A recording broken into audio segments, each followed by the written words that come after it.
আজকে আমরা শিখব মাত্র কয়েক সেকেন্ডে 125 দিয়ে যে কোনো সংখ্যাকে গুণ করার সহজ কৌশল।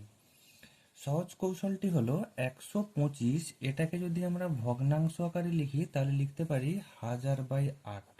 অর্থাৎ যে কোনো সংখ্যাকে যদি আমরা 125 দিয়ে গুণ করি তার মানেই হলো 1000/8 দিয়ে গুণ করা। মনে করা যাক 64কে আমি গুণ করব 125 দিয়ে, তাহলে আমি লিখতেই পারি 64 গুণিত 1000/8। সহজ গুণ, 28 হয়ে গেল 8000। যদি এরকম হয় কোনো অযুগ্ম সংখ্যা বা বিজোড় সংখ্যা, মনে করো 65, তাহলে 65 ইন্টু 125 যদি আমরা গুণ করি তাহলে দেখতে পাচ্ছি যে 64-এর পরের সংখ্যাটা হলো কিন্তু 65। তাহলে 64 আর 125 গুণ গুণ করতে আমরা পেয়ে গেছি 8000।